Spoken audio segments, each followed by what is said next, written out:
Hello everyone, আসসালামু আলাইকুম। আমার চ্যানেলের নতুন একটি ভিডিওতে সবাইকে ওয়েলকাম জানাচ্ছি। ঈদের ছুটিতে এই বছর আমরা সবাই মিলে গ্রামের বাড়িতে বেড়াতে গিয়েছিলাম।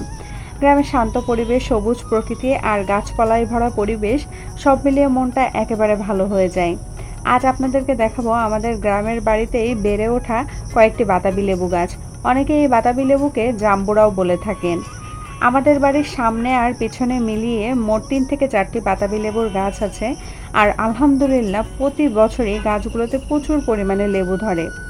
এই যে ভিডিওতে আপনাদেরকে দেখাচ্ছি, দেখুন এক একটা গাছে কি পরিমাণে লেবু ঝুলছে।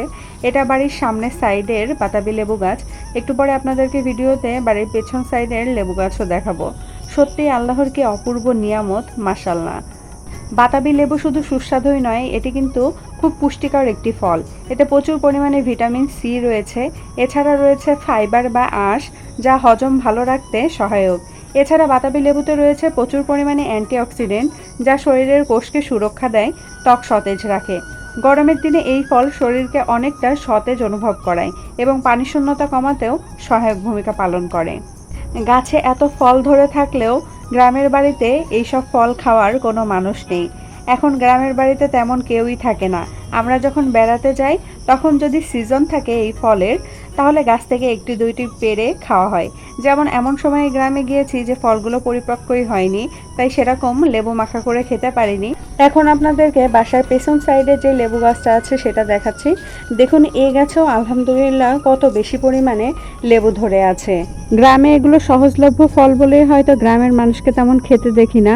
শহরে আমাদেরকে এগুলো কিনে খেতে হয়। বাতাবি লেবু এমন একটি ফল যা একা বসে খেতে কিন্তু মজা লাগে না, সবাই একসাথে বসে মাখিয়ে খেতেই বেশি ভালো লাগে। ২-৩টা গাছ খুঁজে একটা দুইটা লেবু পেড়েছিলাম। তার মধ্যে একটা লেবু খাওয়ার উপযোগী ছিল, আর একটা দেখলাম ভিতরে এখনো কিছুই হয়নি। এই যে এই বাতাবি লেবুটাই আমরা পেড়ে নিয়েছিলাম এবং এটাই কেটে মাখিয়েছিলাম। গ্রামের বাড়িতে গিয়ে গাছ থেকে একদম এরকম টাটকা ফল পেড়ে খাওয়ার কিন্তু আনন্দই আলাদা।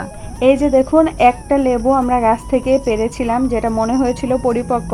অ্যান্ড আলহামদুলিল্লাহ এটা খেতেও খুব মজা ছিল। কাঁচামরিচ আর লবণ দিয়ে আমরা মাখিয়ে কাজিনরা সবাই একসাথে বসে খেয়েছিলাম।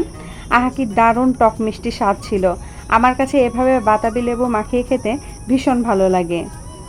এইবার গ্রামের বাড়িতে গিয়ে আমি আরেকটা বিষয় লক্ষ্য করলাম, গ্রামের প্রায় প্রত্যেকটা বাড়িতেই কম বেশি এই বাতাবি লেবু গাছ আছে। এ কারণে আমার কাছে মনে হয়েছে গ্রামের মানুষদের কাছে বাতাবি লেবু বা জাম্বুরা বেশ সহজলভ্য একটি ফল। আল্লাহর দেওয়া এই সুন্দর নিয়ামতগুলো দেখলে সত্যিই মন ভরে যায়। আশা করি আজকের ভিডিওটি আপনাদের ভালো লেগেছে। আপনাদের কার কার গ্রামের বাড়িতে বাতাবি লেবু গাছ আছে কমেন্ট করে কিন্তু অবশ্যই জানাবেন। দেখা হবে নেক্সট ভিডিওতে নতুন কোনো টপিক নিয়ে। সে পর্যন্ত আপনারা সবাই ভালো থাকুন, সুস্থ থাকুন। আসসালামু আলাইকুম, আল্লাহ হাফেজ।